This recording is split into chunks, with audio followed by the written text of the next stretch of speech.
Hello everyone, welcome to officer Adda 24/7। I hope आप सब बहुत अच्छे होंगे। Welcome to this special session जहाँ पे आज हम डिस्कस करने वाले हैं important questions of AFM. This is class number 8, sorry this is not 6th, rather this is class number 8। ठीक है, तो ये हमारी आज क्लास नंबर 8 है जहाँ पर हम डिस्कस करने वाले हैं इंपॉर्टेंट क्वेश्चन। चलिए आगे बढ़ते हैं। ऑफिसर अड्डा पे नए हैं, पहली बार विजिट कर रहे हैं, do not forget to subscribe our channel, press the bell icon so that you stay ahead of all the recent update। Office अड्डा पे नए हैं तो सब्सक्राइब जरूर करिएगा जिससे आपको हर सेशन की नोटिफिकेशन आती रहे। चलिए पहला क्वेश्चन आपके सामने दिया है, there is an investor who wants to invest ₹30,000 to get double amount at the end of 6 years। He should invest the funds at rate of interest, right. तो हमें बताना है what rate of interest an investor should invest the amount so that इसका जो पैसा है वो double हो जाए। Now, whenever you see this word double का मतलब क्या हुआ? दुगना पैसा। और दुगने पैसे के लिए हमारा कौन सा रूल होता है? दुगने पैसे के लिए we follow one simple rule, that is rule of 72, correct. और रूल 72 हमें क्या बोलता है कि हमारा जो भी रेट ऑफ इंटरेस्ट है, अगर हम उसे टाइम जो भी हमारा रेट ऑफ इंटरेस्ट है अगर हम उसे 72 से डिवाइड कर दें तो we will get the time, right, जिसमें हमारा अमाउंट डबल हो जाएगा। ठीक है, अब हमें यहाँ पे क्या दिया हुआ है? हमें यहाँ पे रेट ऑफ इंटरेस्ट ही निकालना है। टाइम हमें दिया है 6 साल, यानी अगर मैं 72 को डिवाइड कर दूं, क्रॉस मल्टीप्लाई कर दूं, यानी मैं कर दूं अगर 72 divided by T, we will get R, correct. तो 72 तो हमें पता ही है, टाइम हमें दिया है 6 साल, यानी कितना हो गया 12%। यानी इस पैसे को अगर मैं 12% की ब्याज दर पर इन्वेस्ट करूंगी तो डेफिनेटली 6 साल में ये पैसा डबल हो जाएगा। ठीक है, next one, what will be the present value of ₹1 at 12% rate in year 3?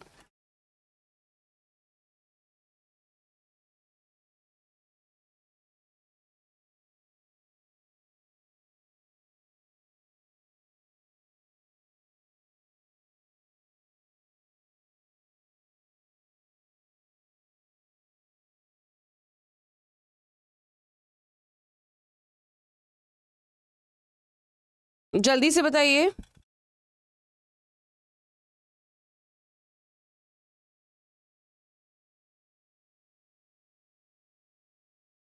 Now let's see this question also. हमें क्या करना होगा, मैं आपको दिखा भी देती हूँ कैसे करना है। या तो आप कर सकते हो 1 डिवाइडेड बाई 1.2 पावर 3, बिकॉज हमें प्रेजेंट वैल्यू निकालनी है। प्रेजेंट वैल्यू का फॉर्मूला क्या होता है? Present value is equal to future value divided by 1 plus are की पावर n, करेक्ट। अब यहाँ पे या फिर आप एक और तरीका यूज कर सकते हो, 1 डिवाइडेड बाय 1.12, ठीक है। इक्वल्स टू का बटन आपको प्रेस करना है 3 बार। सो 1 2 3, वैल्यू कितनी आ गई? वैल्यू आ रही है 0.7117, जिसको हम राउंड ऑफ करके क्या लिख सकते हैं? 0.712। ठीक है, राइट। सो आप डिवाइड कर सकते हो या तो ऐसे या फिर ऐसे, दोनों तरीके हैं। Next one, calculate the effective rate of interest 12% compounded quarterly.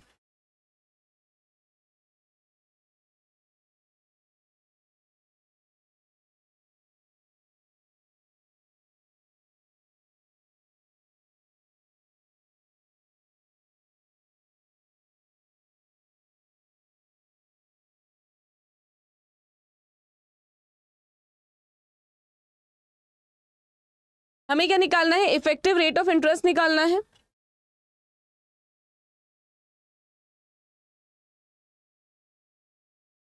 We are required to calculate the effective rate of interest. Now how do we calculate the effective rate of interest? इसका हमारे पास फॉर्मूला भी होता है। Effective rate of interest को calculate करने का हमारे पास फॉर्मूला होता है। ठीक है, कैसे निकालते हैं?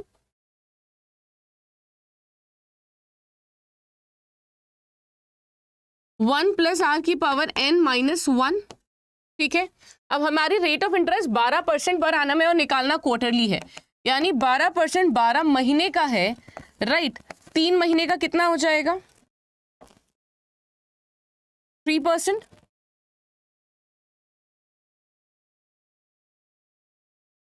तो सॉरी, हर महीने का कितना हो जाएगा, 12%, 12 महीने का है तो हर मंथ का कितना हो जाएगा, 1 मंथ का कितना हो जाएगा, 1%, और हो कितना रहा है, क्वार्टरली। तो हमारा रेट ऑफ इंटरेस्ट क्या आ जाएगा, 1.01। एन कितना है, क्वार्टरली है। क्वार्टरली का मतलब क्या हुआ,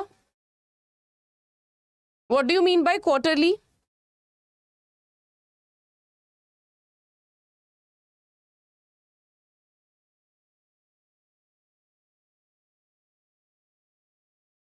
जल्दी से बताते जाइए, क्वार्टर का मतलब क्या होगा,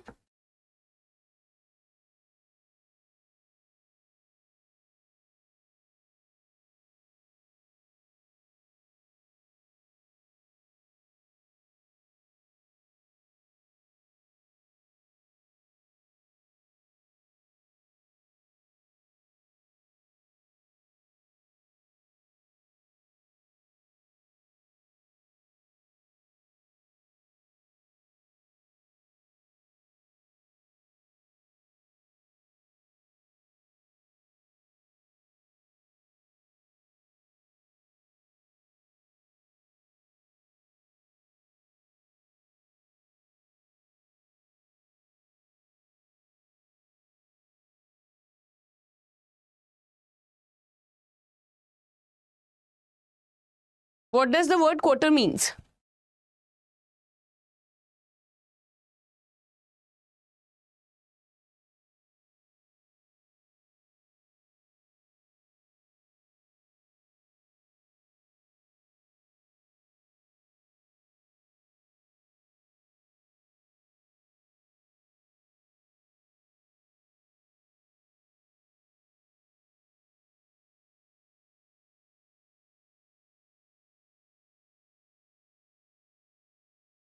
so which of the following formulas can be used for calculate है EMI को कैलकुलेट करने के लिए।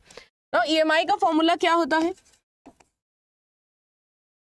Principal into rate into 1 plus are की power n upon 1 plus are की पावर n माइनस 1, करेक्ट, यही फॉर्मूला होता है, राइट।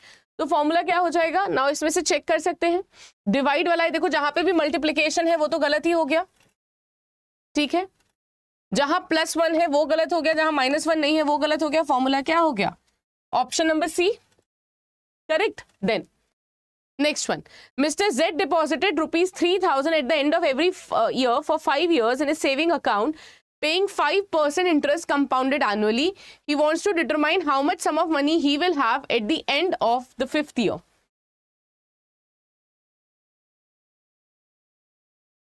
Mr. Z deposit कर रहे हैं at the end of every year. Now when you say end, that means it is a question of ordinary annuity. It will be a question of ordinary annuity. ठीक है, 5% rate of interest है, तो 1.05, ठीक है, time कितना हो गया, 5 years, correct, and आपका अमाउंट कितना है, 3,000 है। चलो अब इसे सॉल्व कर लेते हैं as per the formula. Now at the end of 5th year यानी फ्यूचर वैल्यू निकालनी है, सॉरी, फॉर्मूला क्या होगा, एन्युटी इंटू 1 प्लस आर की power n minus 1 R divided by 1 plus are,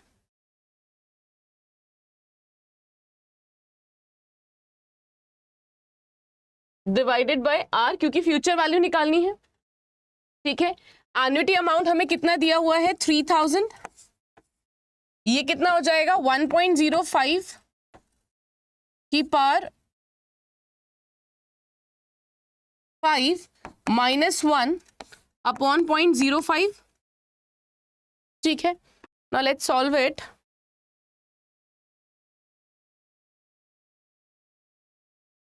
power अगर हम निकालें है ना, तो 1.05 की पावर 4 टाइम्स करना होगा, इक्वल्स टू 1 2 3 4 माइनस 1 किया, इनटू मल्टीप्लाई करा 3,000 से, डिवाइड करा 0.05 से, आंसर आ गया 16,576.89, that is option number B, ठीक है।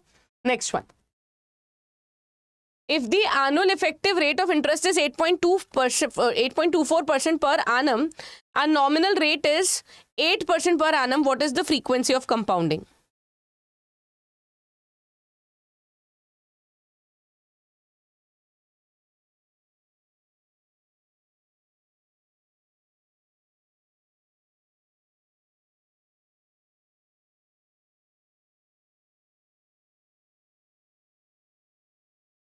Now see, 8% का है ना, 8% है.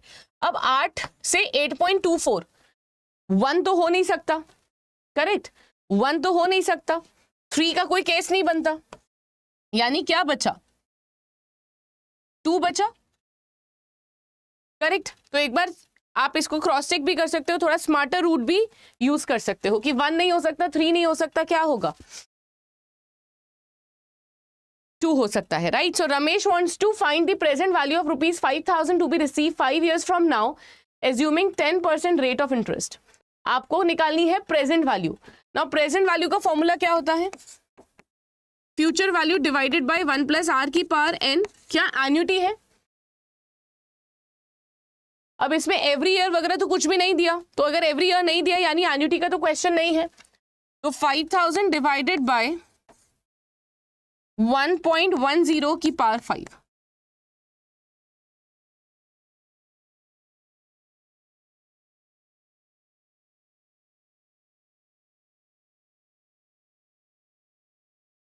आंसर आ रहा है 3105.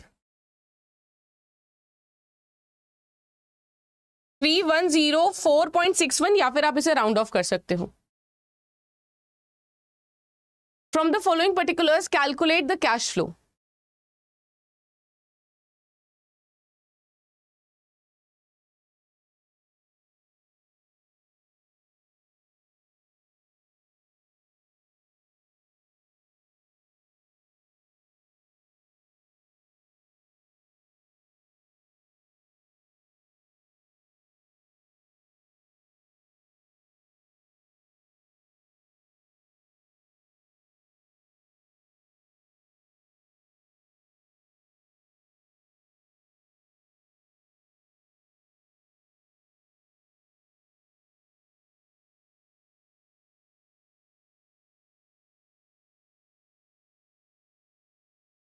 आपको क्या निकालना है, इसमें कैश फ्लो निकालना है.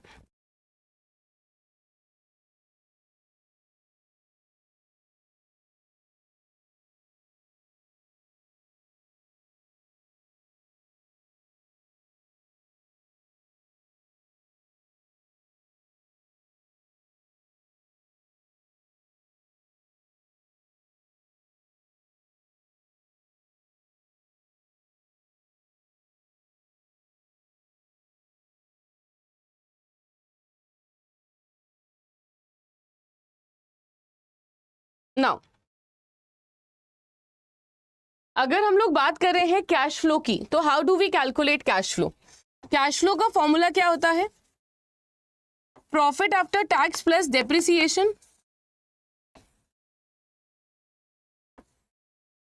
Correct, cash flow is equal to profit after tax plus depreciation.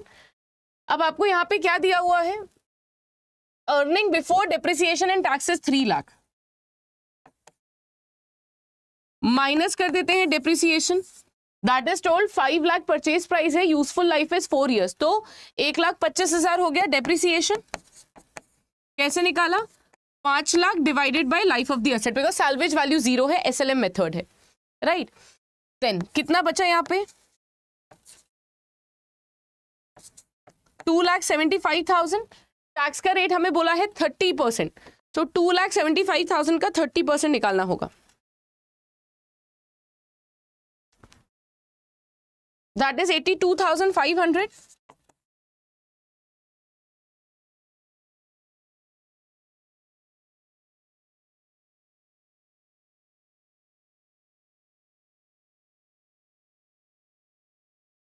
Sorry, 1.1.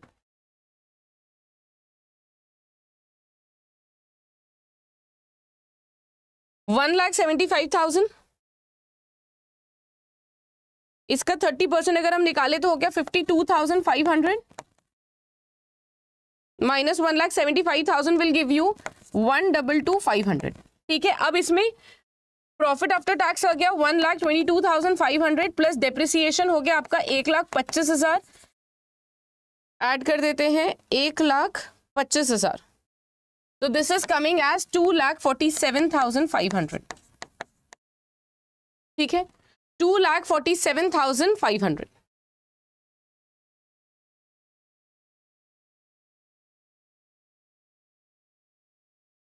ठीक है, next, mutual exclusively projects can be more accurately ranked as per internal rate of return method NPV, modified IRR method या फिर accounting और average rate of return method।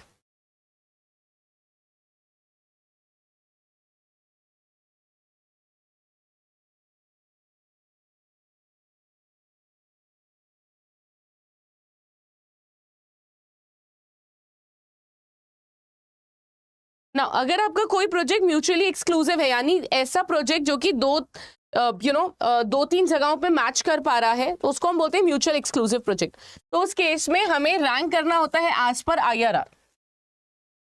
Then find out the NPV for a project which requires an initial investment of 50,000। Now this is your homework question जो आपको मुझे comment section में बताना है। इसका स्क्रीनशॉट लेके रख लीजिए। This is an homework question, हम इसे कल ट्राई करेंगे, राइट इसका आंसर हम कल डिस्कस करेंगे, but before that you have to solve this question और इसका जो आंसर है वो आपको कमेंट सेक्शन में देना होगा। Hello everyone, good evening, welcome to officer Adda 24/7।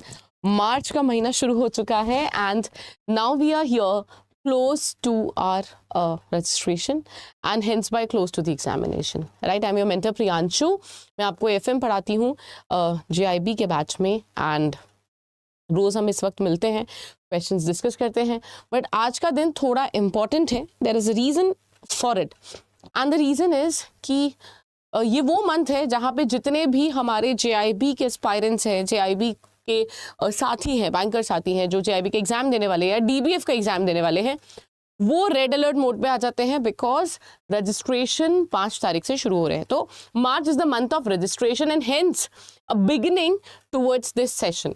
यानी ये जो इस साल में जो पहला पार्ट है ना, हमारे IABF के जो एग्जाम्स हैं JIB के, वो 2 पार्ट में होते हैं, पार्ट 1 पार्ट 2। तो फर्स्ट सीजन जो है उसका आगाज मार्च से हो जाता है, राइट तो मार्च की जो बिगनिंग है, आज की जो बिगनिंग है, that is more like a day to welcome the coming JIB season and hence marking your success in that examination.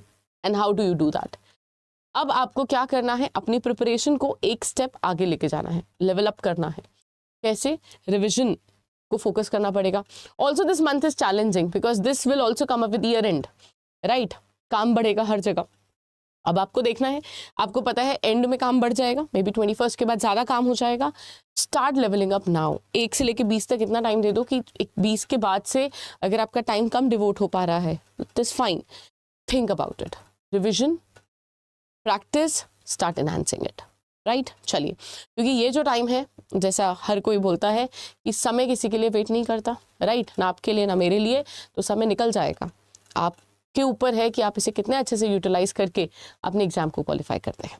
चलिए आगे बढ़ते हैं। This is class number 9 and पहला क्वेश्चन है, a member can not be held liable for the acts of the company even if he holds virtually the entire share capital. This concept is related to an artificial person created by law, separate legal entity, perpetual existence या फिर common seal. एक member जो है, company का जो member है, owner है, can not be held liable for the acts of the company. जो कंपनी का ओनर है वो कभी भी लाइबल नहीं हो सकता, किसके लिए? कंपनी की एक्ट्स के लिए। हम उसको लाइबल नहीं कर सकते कंपनी की एक्ट्स के लिए, राइट भले वो पूरी कैपिटल क्यों ना होल्ड करता हो, तब भी वो लाइबल नहीं है, right. What is the reason behind it?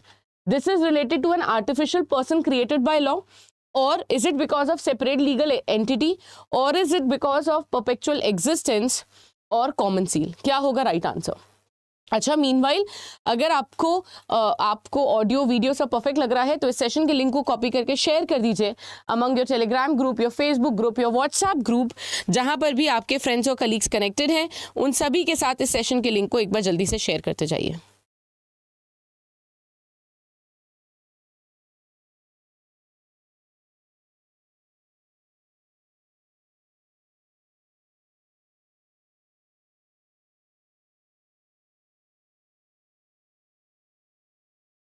जल्दी से सेशन को शेयर करते जाइए। ऑफिसर अड्डा पे नए हैं, पहली बार विजिट कर रहे हैं, do not forget to subscribe our channel, press the bell icon.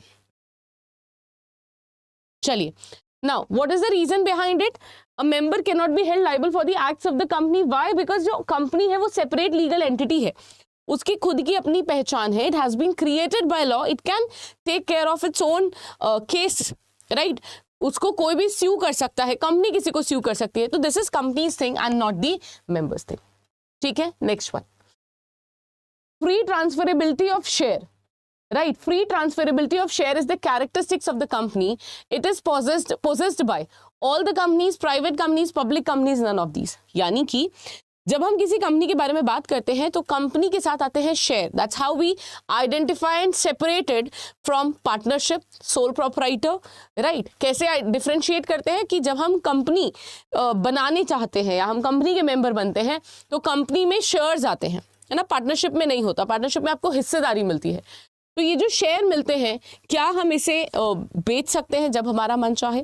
तो is it free transferability of share, यानी कि जब हम चाहे तब अपने शेयर को बेच पाए। ये राइट, ये अधिकार, ये कैरेक्टरिस्टिक कौन सी कंपनी पोसेस करती है? क्या सारी कंपनीज पोसेस करती हैं, या सिर्फ पब्लिक कंपनीज करती हैं, या फिर प्राइवेट कंपनीज करती हैं, या फिर इनमें से कोई भी नहीं? तो free transferability of shares is feature of public companies. Private company का ये फीचर नहीं होता, and there is a reason for it. Private company में मैक्सिमम मेंबर कितने हो सकते हैं? 200। मैक्सिमम मेंबर कितने हो सकते हैं? 200। हर एक शेयर होल्डर मेंबर बन जाता है। अब आप फ्रीली ट्रांसफर करने लगे तो ऐसे तो ज्यादा लोग मेंबर बन जाएंगे और ये वाली कंडीशन ब्रीच हो सकती है। इसीलिए प्राइवेट कंपनीज में लिमिटेड ट्रांसफरेबिलिटी होती है, it's not freely transferable, limited है ये फीचर या कैरेक्टरिस्टिक। पब्लिक कंपनीज के केस में because there is no limit, है ना? पब्लिक कंपनी के केस में क्योंकि there is no limit with respect to maximum members, कितने भी हो सकते हैं, करेक्ट? इसीलिए ये जो कंडीशन है वो एप्लीकेबल नहीं है, राइट? तो फ्रीली ट्रांसफरेबल है, आप जब चाहे जितनी बार चाहे शेयर्स को बेच सकते हैं, लोगों को जोड़ सकते हैं। Next one, Firm A purchased certain machinery for rupees 2 lakh on July 1, 2006. The rate of depreciation is 10%. What will be the amount of depreciation at WDV till 31st December 2008? The firm closes its book on 31st December. देखो, वैसे तो हर organisation financial year ही follow करती है, but अगर question में आपको calendar year दिया है then you will have to follow the concept of calendar year. तो आप यहाँ पे जो लास्ट लाइन देख रहे हो 31 दिसंबर वाली, उसमें आपको क्लियरली बोल दिया है कि जो कंपनी है वो क्या फॉलो कर रही है? कैलेंडर ईयर फॉलो कर रही है, तो हम इसको अकॉर्डिंगली ट्रीट करेंगे।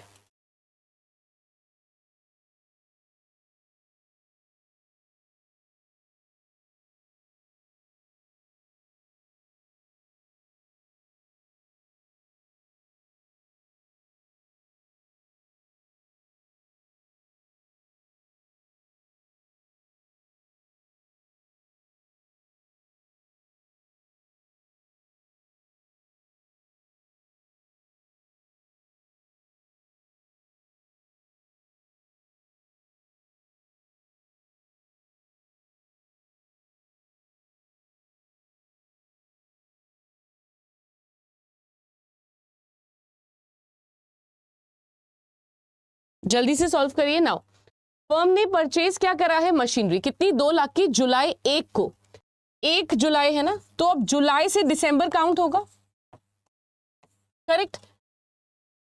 और हमें क्या बताना है? 31 दिसंबर 2008 what will be the amount of depreciation. तो देखो, ये 2006 में तो हमें इतने ही मंथ्स काउंट करने हैं। 2007, ठीक है, मतलब 1 जनवरी 2007, 31 दिसंबर 2007 दूसरा साल, 1 जनवरी 2008, 31 दिसंबर 2008, ठीक है? तो ये तो पूरे 12-12 महीने हो गए, यानी एक साल हो गया। यहाँ पे हमें देखना पड़ेगा, जुलाई है ना, जून कितना होता है? 6, जुलाई से आपका दिसंबर, अनदर 6 मंथ्स, तो यहाँ पे हाफ ईयर का डेप्रिसिएशन आएगा, यहाँ पे पूरे साल का डेप्रिसिएशन आएगा। बट ये WDV है, WDV किस बेसिस पे चलता है? रिटर्न डाउन वैल्यू के बेसिस पे, बुक वैल्यू पे चलता है। तो 2 लाख इंटू 10% हमारा रेट ऑफ डेप्रिसिएशन है, इंटू 6/12, तो पहले साल का जो डेप्रिसिएशन है वो हाफ लगेगा। तो ये हो गया 20,000, 20,000 का हाफ अगर हम कर दें, राइट, तो हो जाएगा 10,000, ठीक है। तो फर्स्ट ईयर तो हमारा 10,000 का डेप्रिसिएशन हो गया। सेकेंड ईयर जो हमारी बुक वैल्यू है दैट वुड बी 1,90,000।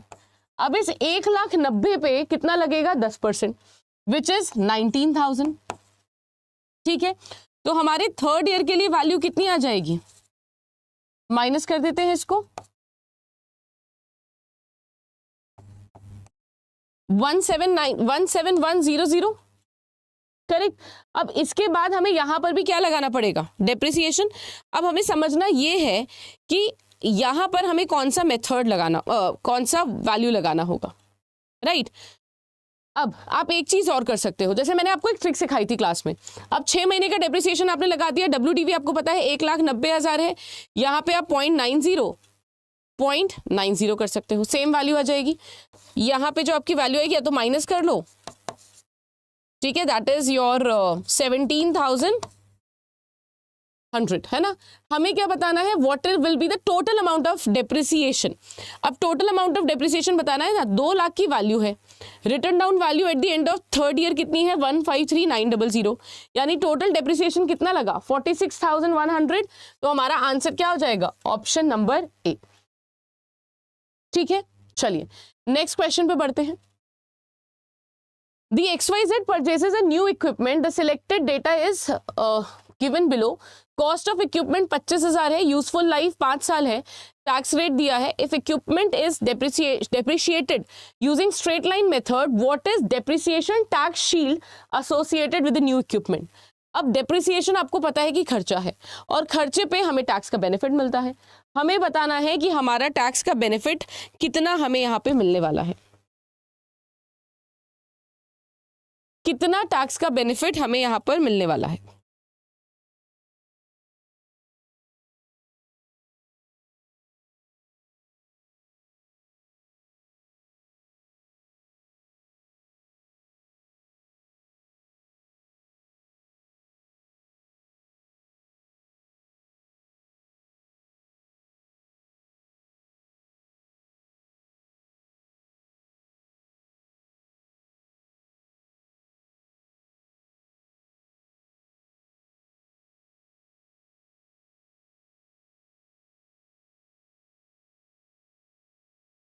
जल्दी से बताइए कितना बेनिफिट मिलने वाला है।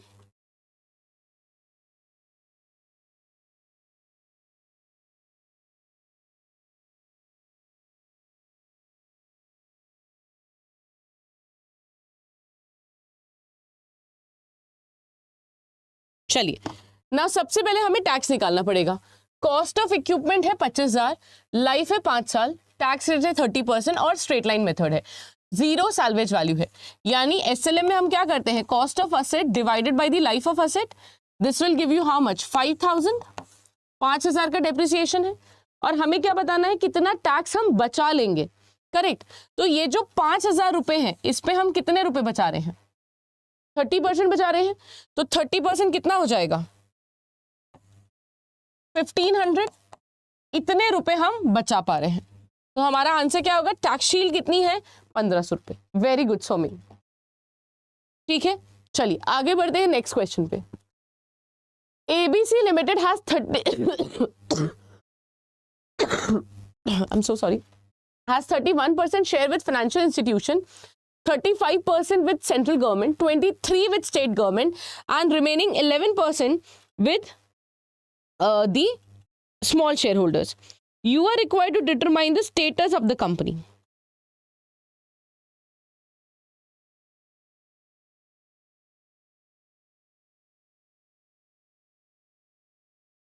आपको कंपनी का स्टेटस बताना है कि ये कंपनी कौन सी कंपनी होगी। Will we call it a private company, a government company, a semi government company, या फिर a holding company. Do answer the questions. ये आपको भी खुद से कॉन्फिडेंस देगा प्रिपरेशन में।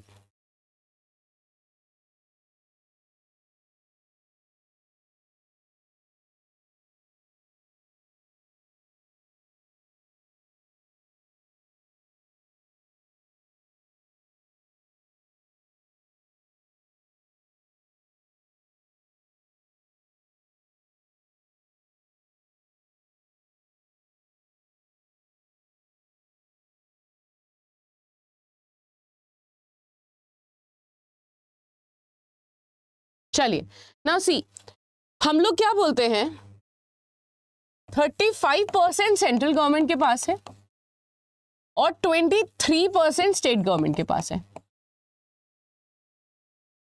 58% गवर्नमेंट के पास है। जब 51% से ज्यादा स्टेट गवर्नमेंट के पास हो तो we will definitely call it as a government company. और ये ऐसा नहीं होता कि गवर्नमेंट कंपनी में आप सिर्फ सेंट्रल गवर्नमेंट का स्टेक मानो या फिर स्टेट गवर्नमेंट का स्टेक मानो, ऑल टुगेदर इनको मिलाकर हमारा जो स्टेक है वो कितना होता है, दैट शुड बी 51, ठीक है, इंडिविजुअली या फिर मिलाने के बाद। Next one, which of the following is not correct with respect to revenue expenditure. तो अगर आज आप देखोगे तो काफी मिक्स एंड मैच क्वेश्चंस है from all the chapters. It is shown in the P&L account, correct, then the benefit is available for a long period, the expenditure is for working capital and maintaining the fixed asset, the amount spent is relatively small.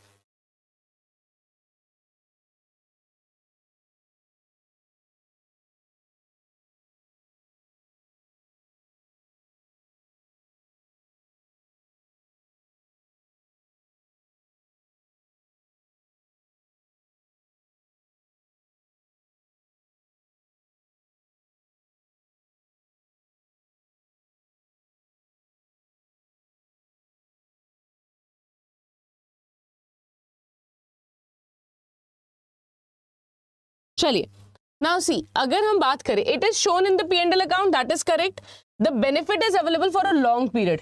चलिए, the expenditure is for working capital maintaining the fix asset, the amount spend is relatively small. When you talk about revenue expenditure, इनका जो time period है वो long term के लिए नहीं है, that is for short term, इसलिए गलत है। लॉन्ग टर्म का बेनिफिट किसके लिए रहता है, it is available for capital expenditure, ठीक है।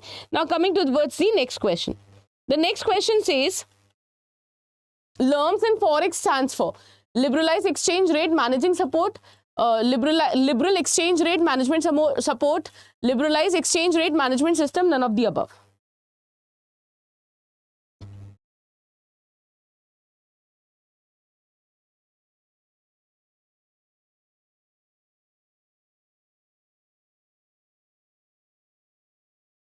Now the right answer is option number c, LERMS का फुल फॉर्म क्या होता है, liberalise exchange rate management system, ठीक है।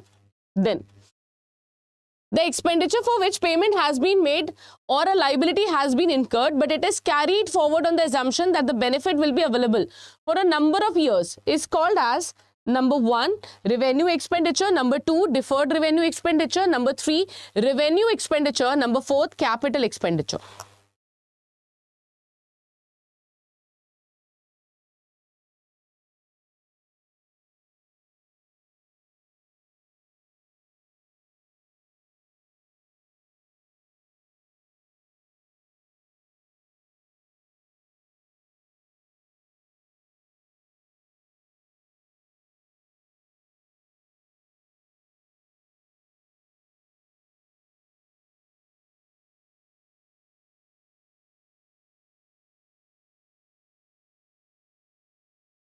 चलिए, अगर हम लोग बात करें ऐसे किसी खर्चे की जिसको हमने इनकर तो कर दिया है और उसका बेनिफिट हम अवेल करेंगे over the coming years, then such expenditure is called as deferred revenue expenditure. ये एक्सपेंडिचर तो है, डिफर्ड है। डिफर्ड का मतलब क्या है, सरकार हमें अलाउ नहीं करती ऐसे खर्चे को 1 साल के अंदर ही क्लेम करने में, बोलती है ओवर द लाइफ है ना ऑफ द एक्सपेंडिचर आप इसे क्लेम करते रहो। Next one, a company has 2 lakh share including 40,000 preference shares and its net profit after tax is rupees 10 lakh. Preference dividend is 1 lakh. What will be the earning per share? आपको क्या निकालना है, earning per share निकालना है।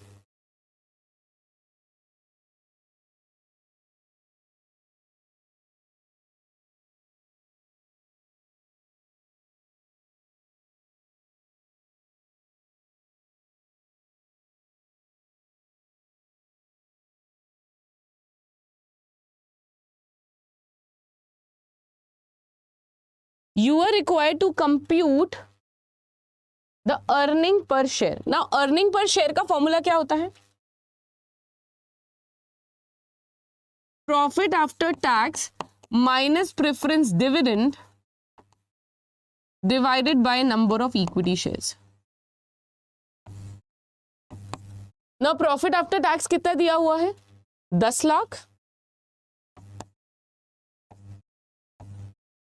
Preference dividend कितना दिया हुआ है?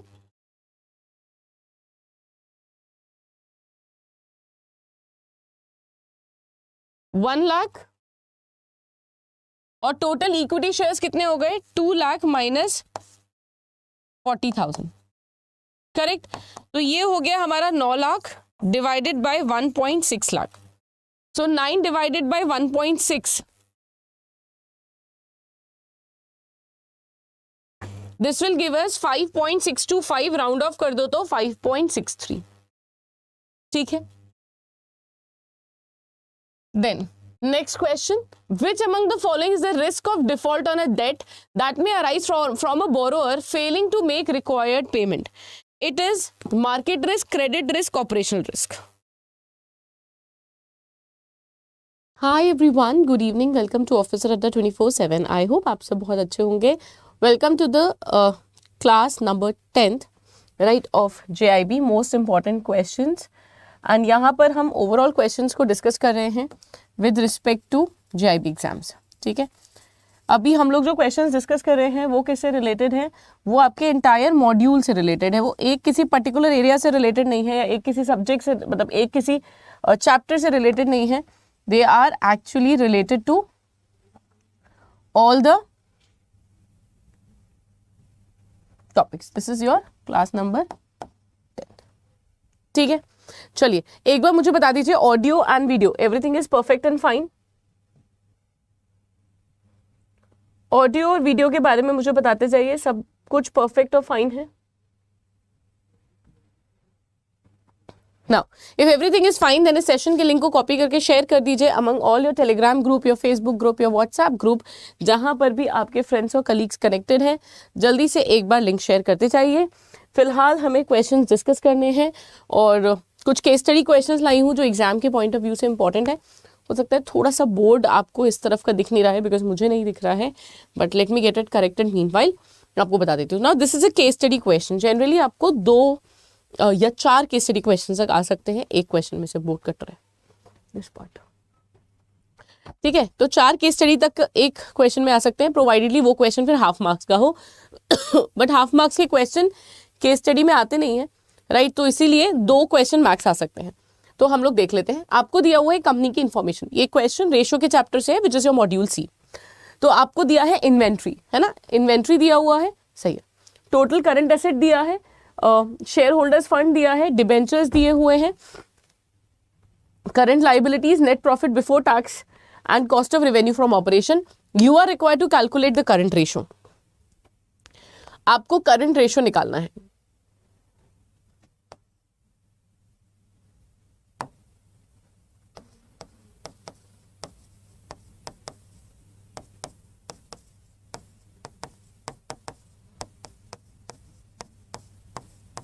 सो करंट रेशियो का फॉर्मूला क्या होता है? Current asset divided by current liabilities.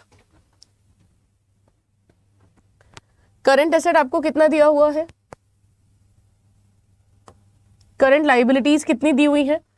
तो सामने ही ये क्वेश्चन में आपको डिटेल दी हुई है, राइट. तो हमारा करंट एसेट हमें क्वेश्चन में गिवन है 1,60,000. Current liabilities 1 lakh. आंसर हो गया 1.6:1. तो हमारा जो करंट रेशियो है वो कितना हो गया? 1.60:1, है ना. 1 लाख है, 1.6:1 आ जाएगा. ठीक है. चलिए आगे बढ़ते हैं. Next one, from the following information you are required to calculate the liquid ratio.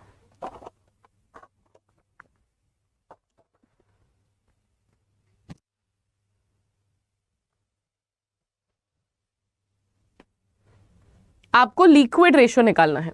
Now we are aware कि लिक्विड रेशियो का जो फॉर्मूला है वो क्या है? Quick asset upon current liabilities.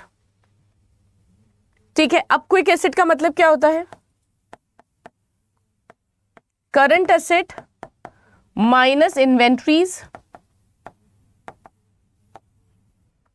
ठीक है. करंट एसेट हमें दिया हुआ है, इन्वेंट्री हमें दी हुई है. तो हमारा क्विक एसेट क्या हो जाएगा, 1,60,000 माइनस 1,00,000, दैट इज 60,000, ठीक है। और करंट लाइबिलिटीज कितनी दी हुई थी, 1,00,000, ये भी इजी हो गया। तो 60,000 डिवाइडेड बाय 1,00,000। अगर यहाँ पे प्रीपेड रेंट वगैरह या प्रीपेड कोई एक्सपेंस दिया होता या फिर एडवांस टैक्स दिया होता तो हम उसे भी हटाते हैं, ठीक है।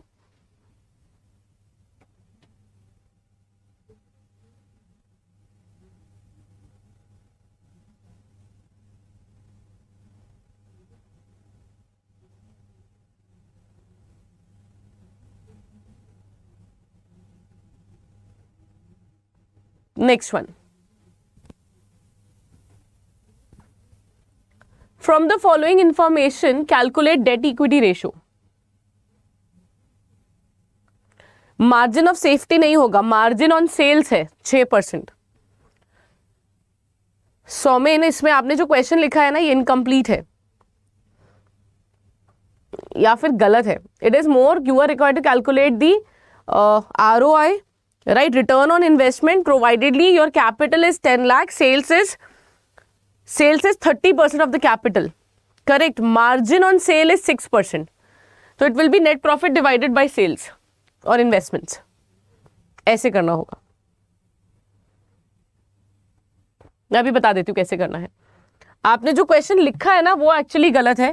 क्वेश्चन आपको बोलता है कैपिटल 10 लाख है, ठीक है, सेल्स आपको बोला है 30 टाइम्स ऑफ कैपिटल,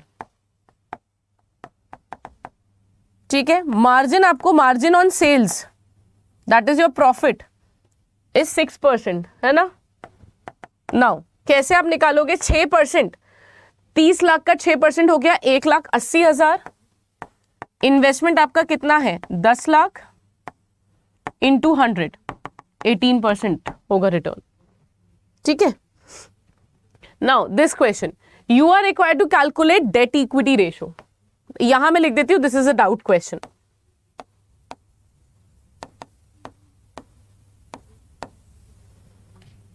ठीक है। Now over here debt equity ratio formula क्या है, डेट अपॉन इक्विटी। देखो डेट कितना दिया हुआ है 3 लाख, इक्विटी का मतलब क्या हो गया शेयर होल्डर्स फंड। अब इसमें तो आपको क्लियरली शेयर होल्डर फंड दिया है, लेकिन अगर यहाँ पे कुछ और इन्फॉर्मेशन, ये क्वेश्चन ना भी टफ होगा, धीरे धीरे हर एक स्टेप के बाद होगा। तो यहाँ पे शेयर होल्डर फंड हमें कितना दिया हुआ है 4 लाख, तो 3/4 दैट इज 3/4 हो गया ना, 75%, दैट इज 0.75:1, ठीक है।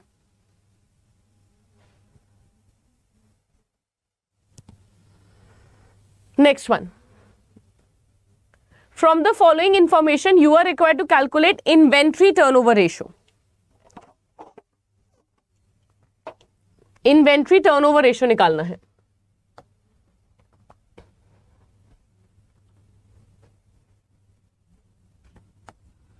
Cost of goods sold upon average inventory.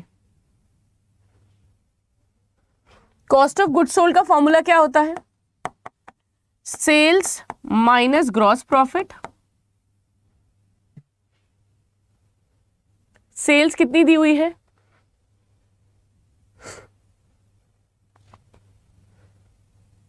Cost of revenue दिया हुआ है, तो I think one of the same thing, हमें दिया ही हुआ है कॉस्ट ऑफ गुड सोल्ड, तो ये हमें 5 लाख दिया हुआ है।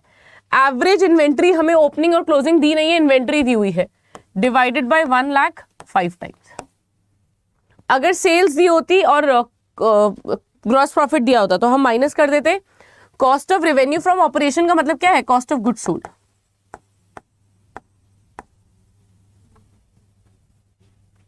Correct. Then next one, from the following information you are required to calculate interest coverage ratio. Interest, अब देखो सारा क्वेश्चन सिंपल है, बट एक इन्होंने ऐसा दे दिया जहां पर आपको इश्यू हो सकता है। नाउ इंटरेस्ट कवरेज रेशियो का फॉर्मूला क्या होता है, EBIT upon interest, EBIT upon interest. अब EBIT कैसे निकालना है, EBIT का मतलब क्या है, earnings before interest and taxes.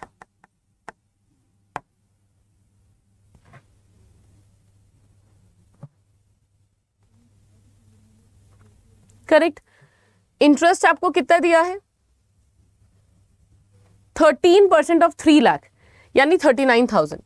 Net profit, ये वाला क्वेश्चन ना, ये पर्टिकुलर क्वेश्चन काफी इंपॉर्टेंट है। हमें ईबीआईटी चाहिए बट हमें दिया है बिफोर टैक्स। तो ये कैसे होता है?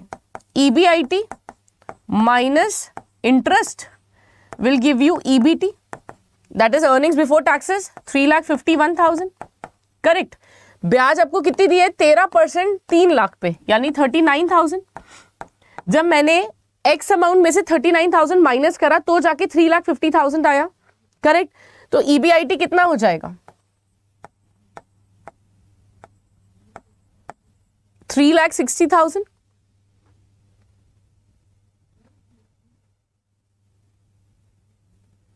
सॉरी,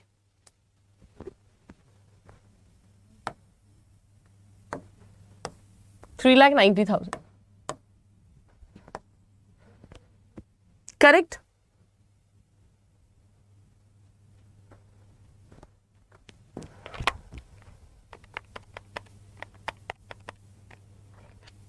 ठीक है। अब ईबीआईटी आ गया हमारे पास कितना? 3,90,000 डिवाइडेड बाय इंटरेस्ट कितनी है? 39,000। यानी हमारा जो प्रॉफिट है वो कितना है? हमारी अर्निंग्स बिफोर टैक्स जो है वो 10 गुना है हमारे ब्याज की। करेक्ट। तो ये जो क्वेश्चन है ना, अब उसमें आपको उन्होंने 2-3 आसान दे दिया और एक लास्ट में टफ कर दिया। ठीक है। Next, in the absence of any provision in the partnership agreement, profit and losses are shared dash among the partners in the ratio of capital, equally in the ratio of loan given by them to the partnership firm, none of the above.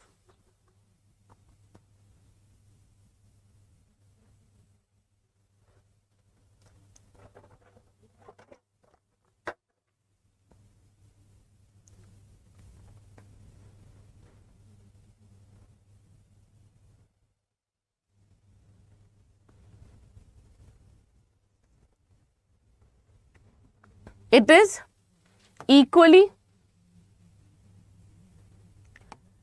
अगर कोई भी agreement ऐसा बोला नहीं गया है, it is silent about it, तो जो पार्टनर्स है ना वो प्रॉफिट आपस में इक्वली शेयर करेंगे। अगर अग्रीमेंट यानी डीड, पार्टनरशिप का जो अग्रीमेंट है उसे हम लोग क्या बोलते हैं? पार्टनरशिप डीड बोलते हैं। तो अगर हमारी पार्टनरशिप डीड साइलेंट है तो उस केस में जो पार्टनर्स हैं वो आपस में इक्वली प्रॉफिट को शेयर करेंगे, अगर अग्रीमेंट साइलेंट है तो। अगर नहीं है तो कुछ बताया होगा कि इस रेशो में कर सकते हैं, कैपिटल के रेशो में कर सकते हैं या फिर इक्वल कर सकते हैं, then we will follow the agreement. But if there is no such clause in the agreement then we will follow the concept of equal. ठीक है।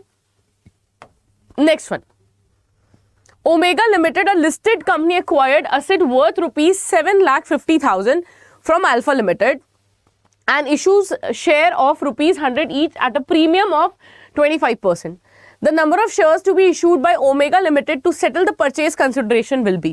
Now do remember, कल से आपका registration start हो रहा है, right? तो हमें थोड़ा सा vigilant रहना पड़ेगा post 3 because registration आपको जो है जल्दी से जल्द करना होगा so that you get your preferred location and preferred slot. Now, Omega Limited, a listed company, acquired worth rupees 7,50,000 from an issue of shares of 100. Now, एक शेयर की कीमत क्या हो जाएगी? 100 रुपीज प्लस 25% प्रीमियम। प्रीमियम किस पे calculate होगा? Face value पे। तो कितना हो गया? 125। ठीक है। शेयर्स का अमाउंट कितना है? 7,50,000 डिवाइडेड बाय 1,25,000।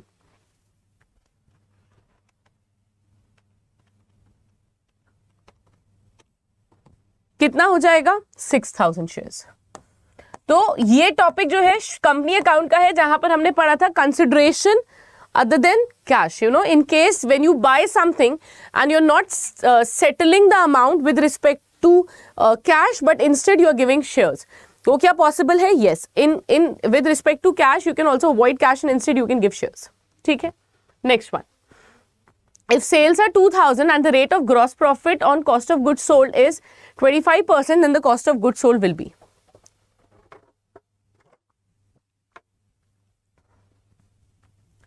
अगर हमारे सेल्स का अमाउंट है ₹2000, ठीक है, ग्रॉस प्रॉफिट हमें दिया है 25% on cost, you are required to calculate the cost of goods sold.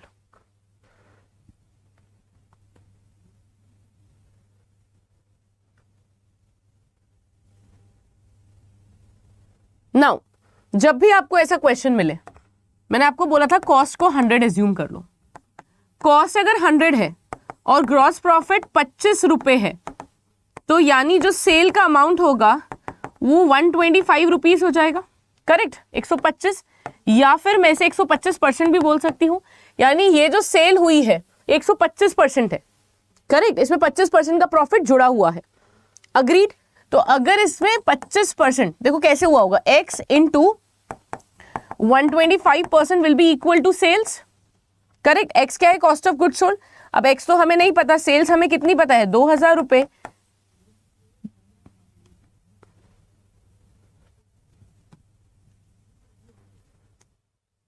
Into 100, cross multiply कर देंगे, डिवाइडेड बाय 125, कितना आंसर आ जाएगा,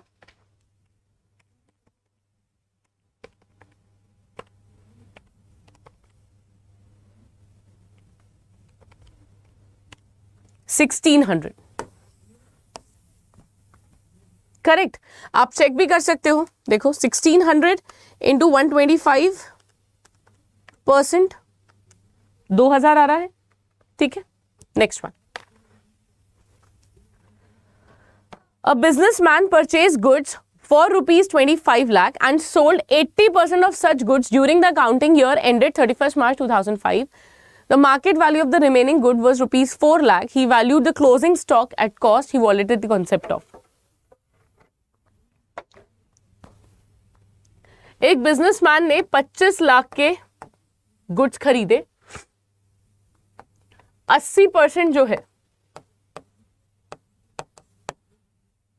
ठीक है, इनको बेच दिया.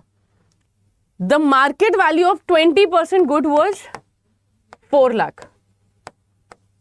ठीक है, 20% कितना हो गया, कॉस्ट है 5 लाख ना, 20% ऑफ 25 लाख. ठीक है, and he valued the closing stock at cost. यानी कि जो ये बिजनेसमैन है, इन्होंने रिकॉर्ड कितने पे कर लिया, क्लोजिंग स्टॉक को 5 लाख पे, और एक्चुअली वैल्यू कितनी है, 4 लाख. ये मार्केट वैल्यू है, ये कॉस्ट है. हमारा जो अकाउंटिंग स्टैंडर्ड 2 है वो क्या बोलता है, it should be lower of cost या मार्केट वैल्यू. तो यहाँ पे लोअर वैल्यू कौन सी है, 4 लाख है. तो कंजर्वेटिज्म कॉन्सेप्ट को अवॉइड कर दिया. साथ ही में इन्होंने अकाउंटिंग स्टैंडर्ड 2 को भी वॉयलेट किया है. Correct. Then average stock is 12,000, closing stock is 3,000 more than opening stock. The value of closing stock will be. Now average stock हमें कितना दिया है, 12. एवरेज स्टॉक का मतलब क्या हुआ, opening stock plus closing stock divided by 2 is equal to 12,000. यही होगा. Opening stock is 3,000 more than closing stock is 3,000 more than opening stock. तो अगर मैं ओपनिंग स्टॉक को x मानूं तो closing stock will be 3,000 plus x. Correct. तो यहां पे लगा देते हैं x plus 3,000 plus x is equal to 24,000. 2x is equal to 24,000 minus 3,000. x कितना हो जाएगा,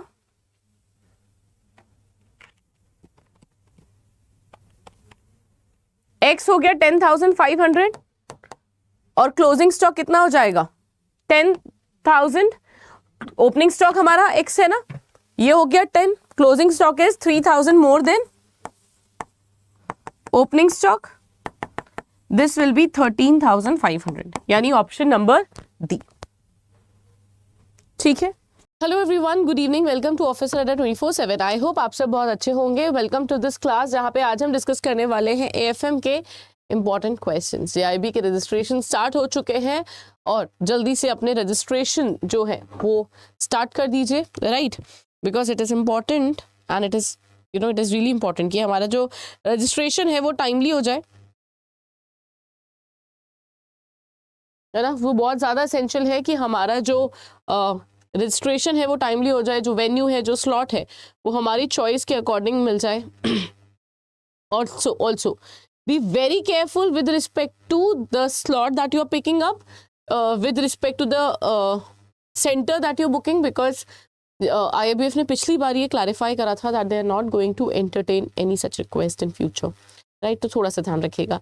ऑडियो वीडियो सब परफेक्ट हो तो एक बार मुझे बताते रहिए कि audio and video is everything perfect and fine. If yes then इस सेशन के लिंक को कॉपी करके शेयर कर दीजिए among all your Telegram group, your Facebook group, your WhatsApp group, जहां पर भी आपके फ्रेंड्स और कलीग्स कनेक्टेड हैं। जल्दी से एक बार इस सेशन के लिंक को शेयर करते जाइए। This is class number 11th। Now start करते हैं पहले क्वेश्चन से। Which section of banking regulation act defines banking as the accepting for the purpose of lending or investment of deposit of money from the public, repayable on demand or otherwise withdrawable by any check, draft order or otherwise। जो definition है banking की, है ना, वो किस section में दी हुई है? बैंकिंग की definition is given in which of the following section? Section 3, Section 5, Section 7, Section 10।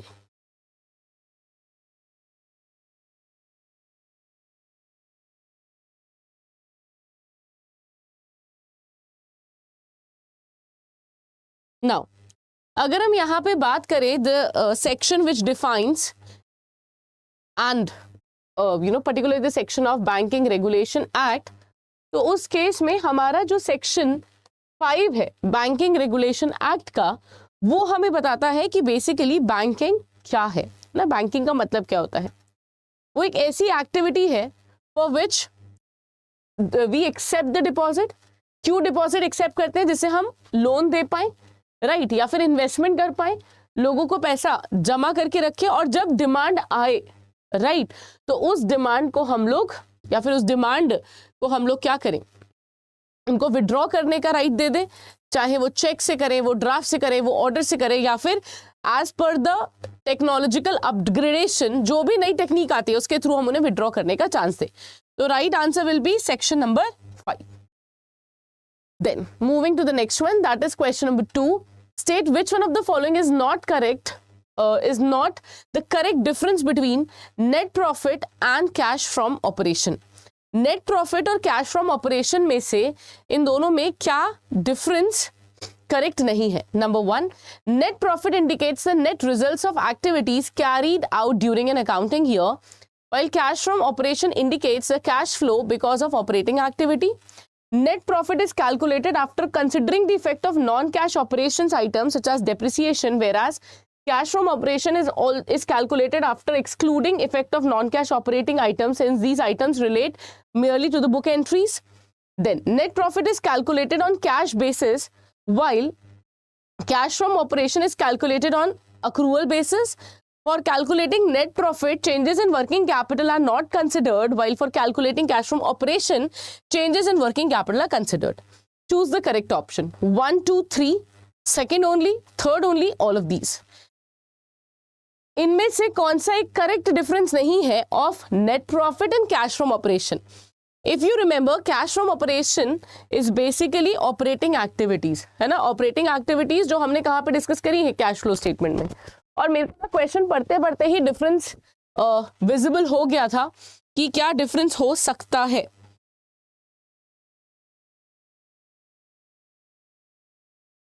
तो क्या होगा right answer?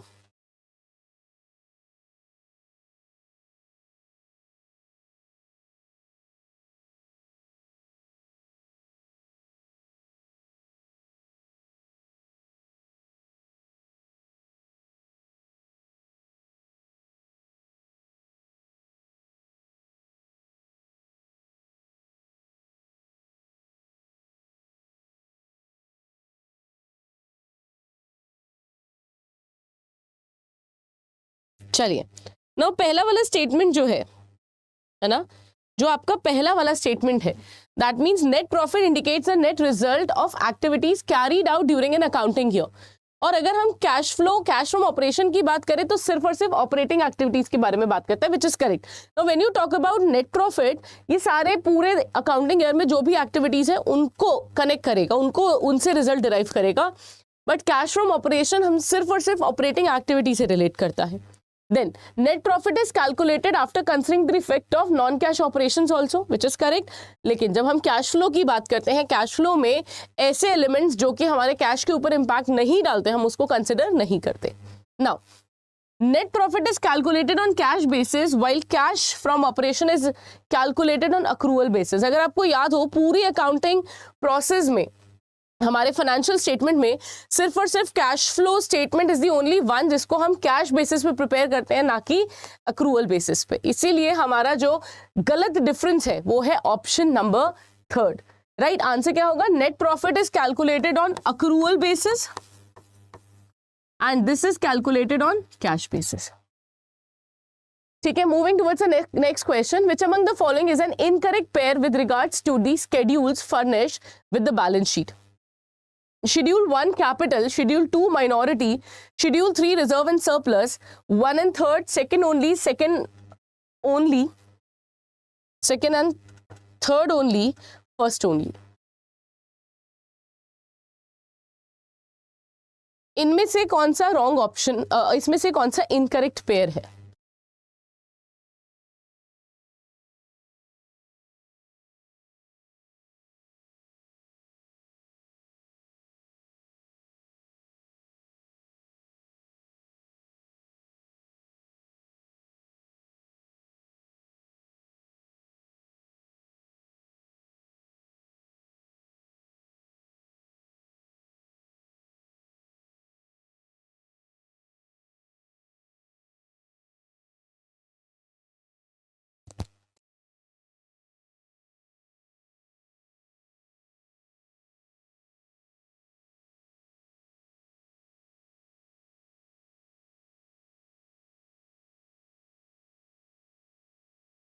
Now, what will be the right answer? Now see, Schedule 1 is correct, capital, ये तो correct है।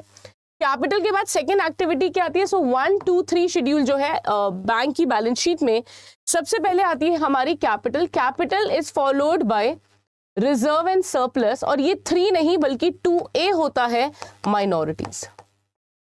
ठीक है, तो राइट आंसर क्या होगा? Second and third are incorrect pair, है ना। First, second and third are incorrect।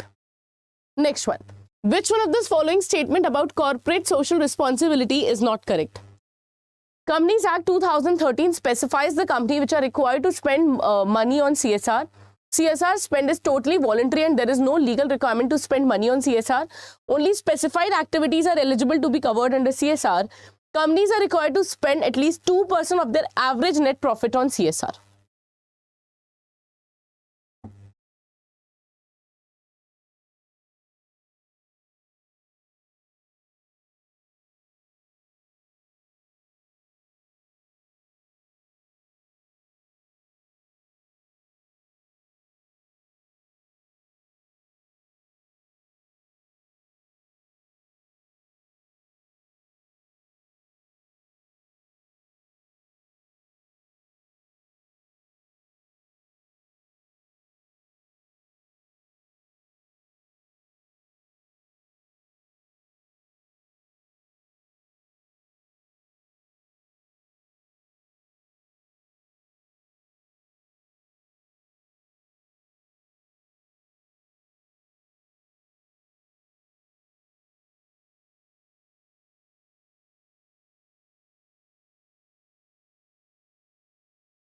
Done. Now see CSR की अगर हम बात करें तो CSR specifies the companies which are required to spend money.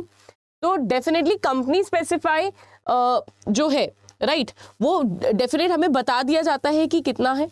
Then CSR spend is totally voluntary and there is no legal requirement to spend money on CSR। Voluntary नहीं है, choice नहीं है, it is mandatory. If you are covered under the given section and in the given condition then you are required to make a contribution towards CSR, है ना, कितना 2% of the average profits of last 3 years. Which among the following are incorrect with respect to the main characteristics of derivative? Number 1, their value change in response to a change in the specified underlying asset. Derivatives are complex in their pricing and trading mechanism. They require no or little initial net investment when compared to other types of contracts having a similar response. It is settled at a future date on spot rate. आपको बताना है कौन सी statement incorrect है. Second, third, fourth, fifth. There is no fifth statement. It is only second, third and fourth. First, second and third, only fourth, all are correct. क्या होगा right answer?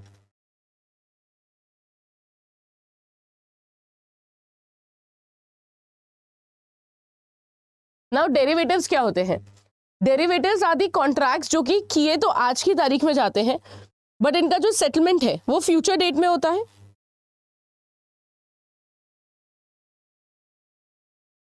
Correct, इनका जो settlement है वो तो future date में होगा. तो अगर फ्यूचर डेट में होता है, राइट, तो यहां पे जो रेट है वो स्पॉट रेट नहीं होता. इनकी value will change. You need special knowledge. They require less investment, but they are not settled on spot rate, और the agreement is done on a future date and on the rate which is decided by the buyer and seller and not the spot rate. तो यहां पे कौन सा statement गलत होगा? Only fourth statement is wrong. Then which of the following statement best describes the risk return trade off in financial decisions? Number 1, the higher the potential return, the lower the risk involved in an investment. Risk is the certainty that the actual return will always match the forecasted return. Financial decisions are often guided by balancing the potential return with the level of risk taken. Firm should always prioritize high returns over the inherent risk of an investment. आपको बताना है इनमें से कौन सा statement best describe करता है risk return trade off को with respect to financial decision making.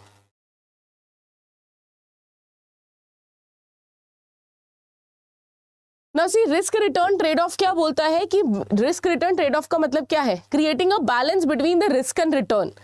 जितना रिस्क उतना रिटर्न, कम रिस्क कम रिटर्न, ज्यादा रिस्क ज्यादा return. Right, so making a balance between two is risk return trade-off. The higher the potential return, the lower the risk. Risk is the certainty that the actual return will always match the forecasted return. Financial decisions are often guided by balancing the potential return with the level of risk taken. So it is basically a concept where you balance the risk and return. That's a trade. जितना risk होगा उतना return होगा, या अगर आपको ज्यादा return चाहिए तो आपको ज्यादा रिस्क लेना पड़ेगा. Now, you can see over here there is a list 1 and list 2. You are required to match the following: redeemable preference shares, non-redeemable preference shares, cumulative preference shares, non-participating preference shares. Here, these shares do not benefit the shareholders. The additional option of earning dividend from the surplus profit earned by the company, but they receive fixed dividend offered by the company. Those types of shares that give shareholder the right to enjoy cumulative dividend payout by the company even if they are not making any profit. Those shares that cannot be redeemed or repurchased by the issuing company at a fixed date. Non-redeemable preference shares help companies by acting as a lifesaver during times of inflation.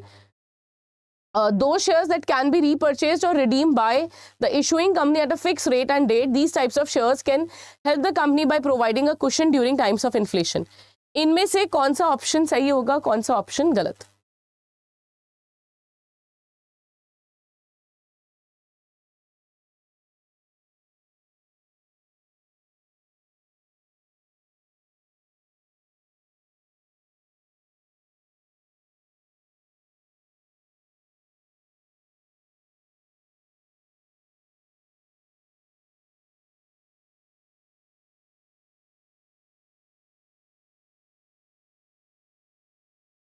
Now, when you see these two, list 1, list 2, इसमें हमें क्या करना है, difference match कर, हमें actually answers match करने हैं ना। What is a redeemable preference share?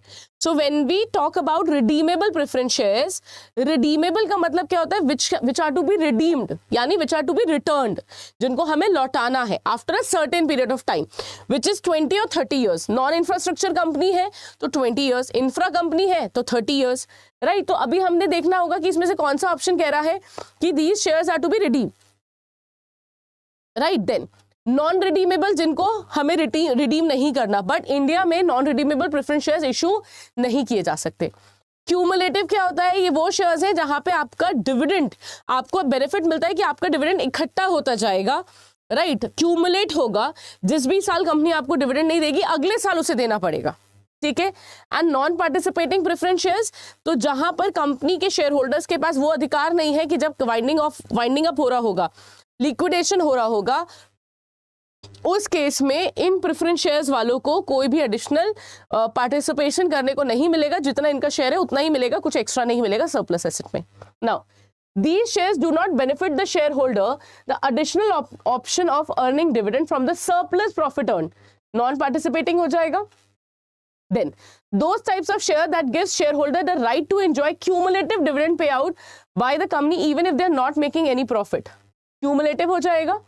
Those shares that cannot be redeemed or pre-purchased by the issuing company at a fixed date, non-redeemable preference share helps company by acting, okay just 1 minute, तो ये non हो जाएगा। Then those shares that can be repurchased or redeemed by the issuing company at a fixed rate and date, है ना। तो हमारा क्या option हो जाएगा, ए का 4th, यानी ऑप्शन नंबर सी, ठीक है। राइट आंसर क्या हो जाएगा, option number C. Next one, match the item in column 1 with item in column 2, cash, ready, term, spot, forward, ठीक है। Now cash and ready, if exchange of currencies takes place after a spot date, it is the rate when an exchange of currencies takes place on the date of deal, when the exchange of currencies takes place on the next working day, when the exchange of currencies takes place on the second working day.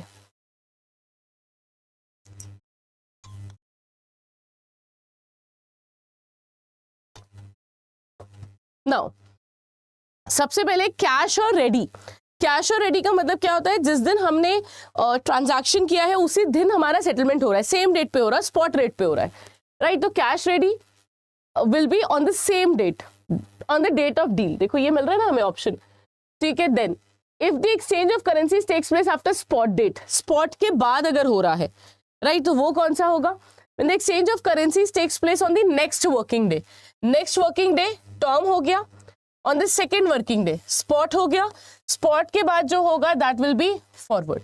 तो ए का option will be 2, यहां पर भी हमारा answer क्या होगा, option number सी, ठीक है। तो ये थे हमारे आज के questions. Hello everyone, good evening, welcome to officer Adda 24/7। I hope आप सब बहुत अच्छे होंगे। वेलकम टू दिस क्लास, जहां पे आज हम डिस्कस करने वाले हैं एएफएम के इंपॉर्टेंट क्वेश्चंस। जेआईबी के रजिस्ट्रेशन स्टार्ट हो चुके हैं और जल्दी से अपने रजिस्ट्रेशन जो है वो स्टार्ट कर दीजिए, right, because it is important and it is it is really important कि हमारा जो रजिस्ट्रेशन है वो टाइमली हो जाए, है ना। वो बहुत ज़्यादा एसेंशियल है कि हमारा जो रजिस्ट्रेशन है वो टाइमली हो जाए, जो वेन्यू है, जो स्लॉट है, वो हमारी चॉइस के अकॉर्डिंग मिल जाए। Also be very careful with respect to the slot that you are picking up, with respect to the center that you're booking, because IABF ने पिछली बार ये क्लैरिफाई करा था that they are not going to entertain any such request in future, right. तो थोड़ा सा ध्यान रखिएगा। ऑडियो वीडियो सब परफेक्ट हो तो एक बार मुझे बताते रहिए कि audio and video is everything perfect and fine. If yes, then इस सेशन के लिंक को कॉपी करके शेयर कर दीजिए among all your Telegram group, your Facebook group, your WhatsApp group, जहां पर भी आपके फ्रेंड्स और कलीग्स कनेक्टेड हैं। जल्दी से एक बार इस सेशन के लिंक को शेयर करते जाइए। This is class number 11। Now start करते हैं पहले क्वेश्चन से। Which section of banking regulation act defines banking as the accepting for the purpose of lending और investment of deposit of money from the public, repayable on demand or otherwise withdrawable by any check, draft, order or otherwise? जो definition है banking की, है ना, वो किस section में दी हुई है? बैंकिंग की definition is given in which of the following section? Section 3, section 5, section 7, section 10?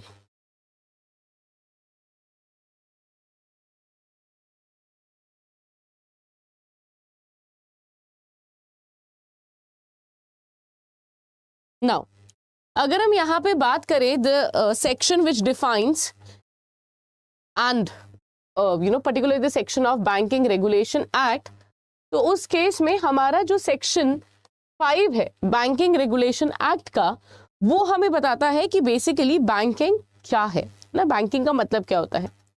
वो एक ऐसी एक्टिविटी है for which we accept the deposit. क्यों डिपॉजिट एक्सेप्ट करते हैं? जिससे हम लोन दे पाए, राइट, या फिर इन्वेस्टमेंट कर पाए, लोगों को पैसा जमा करके रखे, और जब डिमांड आए, राइट, तो उस डिमांड को हम लोग, या फिर उस डिमांड को हम लोग क्या करें, उनको विड्रॉ करने का राइट दे दे, चाहे वो चेक से करें, वो ड्राफ्ट से करें, वो ऑर्डर से करें, या फिर as per the technological upgradation, जो भी नई टेक्निक आती है उसके थ्रू हम उन्हें विड्रॉ करने का चांस दे। तो right answer will be section number 5. Then moving to the next one, that is question number 2. State which one of the following is not correct, is not the correct difference between net profit and cash from operation. Net profit और cash from operation में से इन दोनों में क्या difference correct नहीं है? Number 1, net profit indicates the net results of activities carried out during an accounting year, while cash from operation indicates the cash flow because of operating activity. Net profit is calculated after considering the effect of non-cash operations items such as depreciation, whereas cash from operation is calculated after excluding effect of non-cash operating items, since these items relate merely to the book entries. Then net profit is calculated on cash basis, while cash from operation is calculated on accrual basis. For calculating net profit, changes in working capital are not considered, while for calculating cash from operation, changes in working capital are considered. Choose the correct option. 1, 2, 3, second only, third only, all of these. इनमें से कौन सा एक correct difference नहीं है of net profit and cash from operation? If you remember, cash from operation is basically operating activities, है ना, operating activities जो हमने कहाँ पे डिस्कस करी है, कैश फ्लो स्टेटमेंट में। और मेरे को क्वेश्चन पढ़ते पढ़ते ही डिफरेंस विजिबल हो गया था कि क्या डिफरेंस हो सकता है।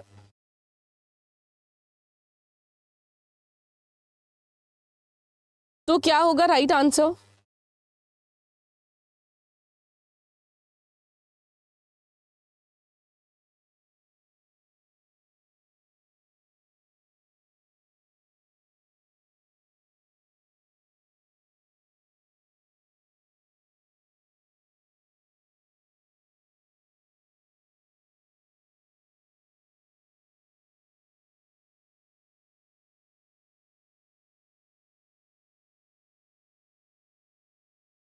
चलिए, नो पहला वाला स्टेटमेंट जो है ना, जो आपका पहला वाला स्टेटमेंट है, that means net profit indicates the net result of activities carried out during an accounting year.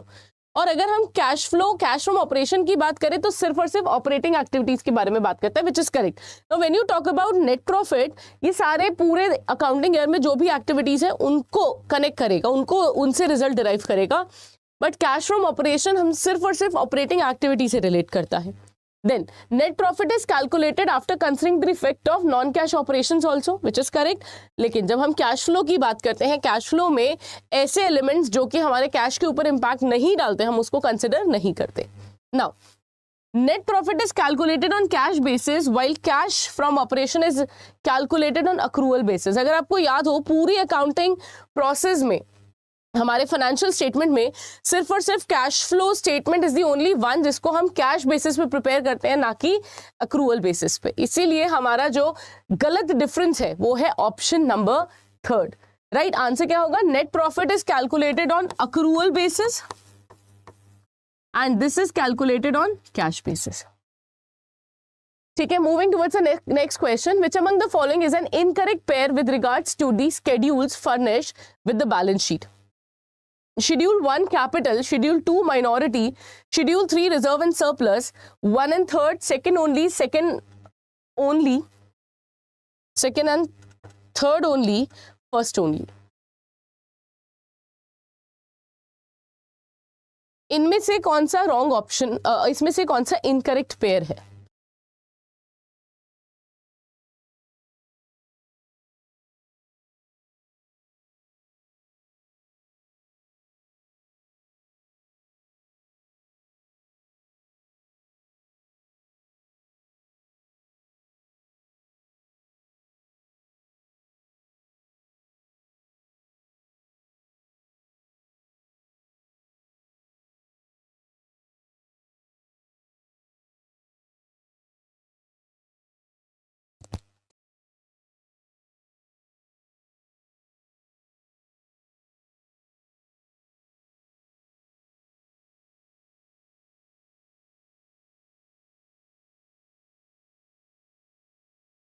Now, what will be the right answer? Now see, Schedule 1 is correct. Capital, ये तो correct है. Capital के बाद second activity क्या आती है? सो 1, 2, 3 schedule जो है बैंक की बैलेंस शीट में सबसे पहले आती है हमारी capital. Capital is followed by reserve and surplus, और ये 3 नहीं बल्कि 2A होता है माइनॉरिटीज. ठीक है, तो राइट आंसर क्या होगा? Second and third are incorrect pair, है ना. First, second and third are incorrect. Next one. Which one of this following statement about corporate social responsibility is not correct? Companies Act 2013 specifies the company which are required to spend money on CSR. CSR spend is totally voluntary and there is no legal requirement to spend money on CSR. Only specified activities are eligible to be covered under CSR. Companies are required to spend at least 2% of their average net profit on CSR.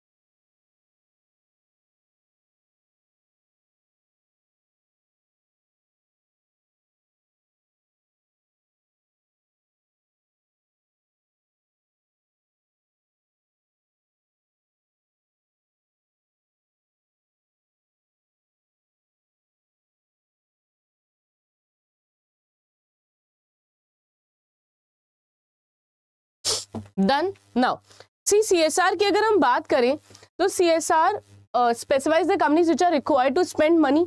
तो definitely company specify जो है right वो definite हमें बता दिया जाता है कि कितना है. Then CSR spend is totally voluntary and there is no legal requirement to spend money on CSR. Voluntary नहीं है, चॉइस नहीं है, it is mandatory. If you are covered under the given section and in the given condition then you are required to make a contribution towards CSR. है ना, कितना? 2% of the average profits of last 3 years. Which among the following are incorrect with respect to the main characteristics of derivative? Number 1, their value change in response to a change in the specified underlying asset. Derivatives are complex in their pricing and trading mechanism. They require no or little initial net investment when compared to other types of contracts having a similar response. It is settled at a future date on spot rate. आपको बताना है कौन सी statement incorrect है. Second, third, fourth, fifth. There is no fifth statement. It is only second, third and fourth. First, second and third, only fourth, all are correct. क्या होगा right answer?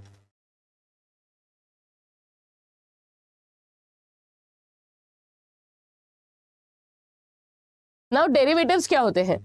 Derivatives आदि contracts जो कि किए तो आज की तारीख में जाते हैं बट इनका जो सेटलमेंट है वो फ्यूचर डेट में होता है.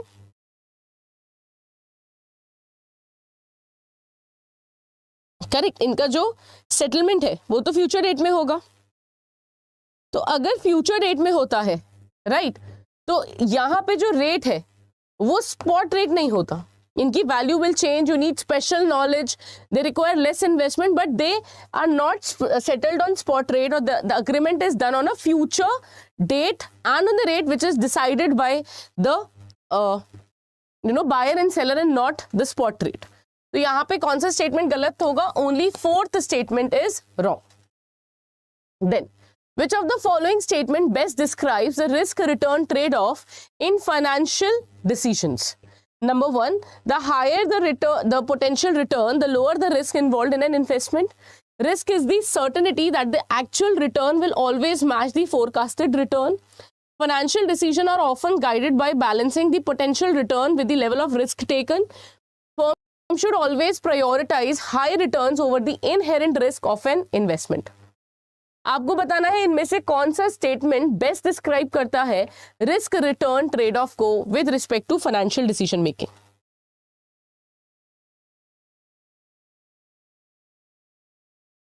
ना see risk return trade off क्या बोलता है कि रिस्क रिटर्न ट्रेड ऑफ का मतलब क्या है? Creating a balance between the risk and return.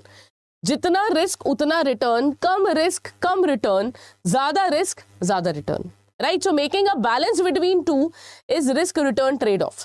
The higher the potential return, the lower the risk.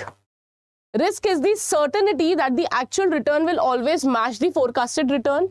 Financial decisions are often guided by balancing the potential return with the level of risk taken. So it is basically a concept where you balance the risk and return. That's a trade.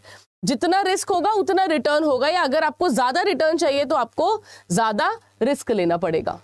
Now, you can see over here there is a list 1 and list 2. You are required to match the following: redeemable preference shares, non-redeemable preference shares, cumulative preference shares, non-participating preference shares. Here, these shares do not benefit the shareholders. The additional option of earning dividend from the surplus profit earned by the company, but they receive fixed dividend offered by the company. Those types of shares that give shareholder the right to enjoy cumulative dividend payout by the company even if they are not making any profit. Those shares that cannot be redeemed or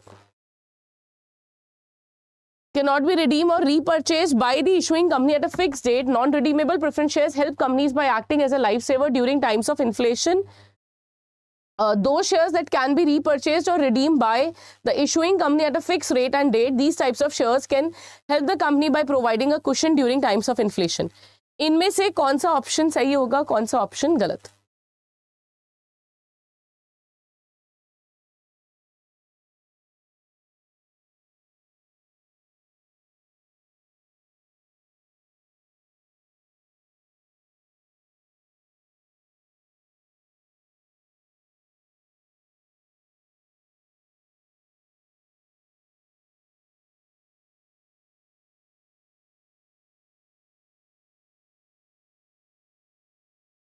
Now, when you see these two, list 1, list 2, इसमें हमें क्या करना है? Difference match कर, हमें actually answers match करने हैं। ना what is a redeemable preference share?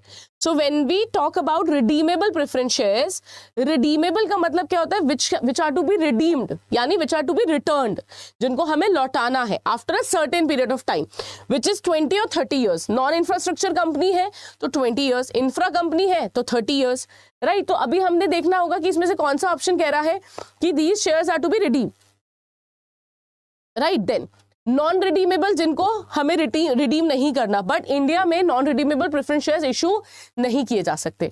Cumulative क्या होता है? ये वो शेयर्स हैं जहां पे आपका डिविडेंड, आपको बेनिफिट मिलता है कि आपका डिविडेंड इकट्ठा होता जाएगा, राइट? क्यूमुलेट होगा, जिस भी साल कंपनी आपको डिविडेंड नहीं देगी अगले साल उसे देना पड़ेगा, ठीक है? And non participating preference shares, तो जहां पर कंपनी के शेयर होल्डर्स के पास वो अधिकार नहीं है कि जब वाइंडिंग अप हो रहा होगा, लिक्विडेशन हो रहा होगा, उस केस में इन प्रेफरेंस शेयर्स वालों को कोई भी एडिशनल पार्टिसिपेशन करने को नहीं मिलेगा। जितना इनका शेयर है उतना ही मिलेगा, कुछ एक्स्ट्रा नहीं मिलेगा सरप्लस एसेट में। Now these shares do not benefit the shareholder the additional option of earning dividend from the surplus profit earned, non participating हो जाएगा। Then those types of share that gives shareholder the right to enjoy cumulative dividend payout by the company even if they are not making any profit, cumulative हो जाएगा। Those shares that cannot be redeemed or pre-purchased by the issuing company at a fixed date. Non-redeemable preference share helps company by acting. Okay, just 1 minute. तो ये non हो जाएगा. Then those shares that can be repurchased or redeemed by the issuing company at a fixed rate and date, है ना. तो हमारा क्या option हो जाएगा, ए का 4th, यानी ऑप्शन नंबर सी. ठीक है, राइट आंसर क्या हो जाएगा, option number C. Next one, match the item in column 1 with item in column 2. Cash, ready, term, spot, forward. ठीक है. Now cash and ready, if exchange of currencies takes place after a spot date, it is the rate when an exchange of currencies takes place on the date of deal. When the exchange of currencies takes place on the next working day. When the exchange of currencies takes place on the second working day.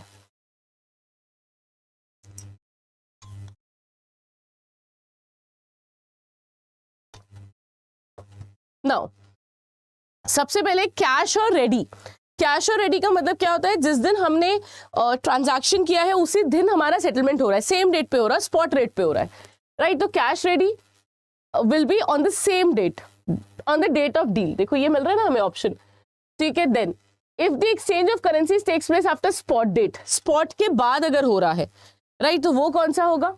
When the exchange of currencies takes place on the next working day.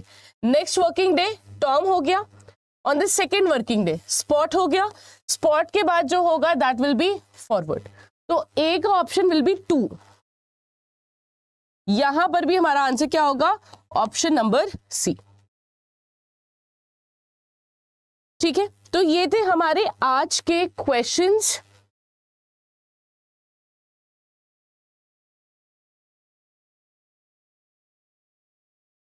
ये थे हमारे आज के questions और important questions भी. Do remember आज शाम से डबल वैलिडिटी शुरू हो गई है, जहां पे आपको दुगनी वैलिडिटी मिल रही है महापैक पे और 81% डिस्काउंट भी मिल रहा है. यहां पर आपको डबल वैलिडिटी प्लस 81% डिस्काउंट मिल रहा है. यहां पर आपको 81% डिस्काउंट मिल रहा है और इन सब के लिए जो कोड आपको यूज करना है वो है Y183. Y183 कोड का अगर इस्तेमाल करके आप बैच में एनरोल करते हैं, बिकॉज जो मंजिल बैच है वो कल से शुरू हो रहा है सुबह. अमनजोत मैम की क्लास होगी मंजिल बैच में कल. तो अभी तक अगर आपने इस बैच में एनरोल नहीं करा, now see this is the right time. JIB registration start हो चुका है. Even if you are thinking कि मैं कर लेता हूँ प्रिपरेशन, मैं स्टार्ट कर लेती हूँ, अभी भी टाइम है. You will go for a full fledged course only. अभी कोई क्रैश कोर्स या रिविजन नहीं है, ये तो फुल फ्लेजेड बैचेस हैं. तो अभी भी टाइम है. रे ऑफ होप है जहां पे आप एनरोल करके अपनी प्रिपरेशन को शुरू कर सकते हैं. But keeping all the uncertainty in mind, I say go for महापैक. महापैक आपकी अनसर्टेनिटी को कवर करता है. 12 महीने की वैलिडिटी है. ठीक है, कोई बात नहीं. अगर अभी नहीं हो पा रहा है किशन से कल कर लीजिएगा, अभी तो टाइम है ना. आई थिंक अभी शायद ब्लॉकेज भी उन्होंने लगा दिया, अंडर मेंटेनेंस डाल दिया है. तो JIB का जो महापैक है उसमें आपको 12 महीने की वैलिडिटी मिल रही है और n नंबर ऑफ फीचर्स. आगे तक जितने भी बैचेस आएंगे, जो भी नए बैचेस आएंगे, वो सब आपको JIB महापैक में मिलने वाले हैं. वो आपको नॉर्मल बैचेस में नहीं मिलते, है ना. इसकी वैलिडिटी तो 6 महीने में खत्म हो जाएगी. ये 12 महीने तक चलेगा विद सो मेनी बेनिफिट्स. और आज डबल वैलिडिटी भी है, डिस्काउंट भी है. 5000 समथिंग का ये पड़ेगा आपको.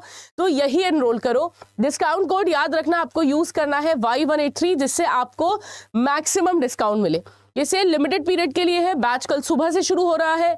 समय ज्यादा ना वेस्ट करते हुए तुरंत अभी अड्डा 24/7 की वेबसाइट को आप ओपन करो या फिर ऐप डाउनलोड करो, रजिस्टर करो अपने आप को और बैच में एनरोल करो. ध्यान रखना बैच खरीदते वक्त कॉइन्स का इस्तेमाल जरूर कर लेना, जिससे आपको 81% का डिस्काउंट मिले. और कोड क्या इस्तेमाल करना है, Y183.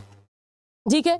मैं ऐसे ही आपके लिए इंपॉर्टेंट सेशन लाती रहूंगी. और कल मैं आपके लिए ला रही हूँ एक मेजर अनाउंसमेंट. इस संडे के लिए मैं आपके लिए कुछ स्पेशल करना चाहती हूँ. एक जो प्रॉब्लम हम सबको लगता है हो सकती है AFM में, उसी का सोल्यूशन लेकर आ रही हूँ मैं संडे को.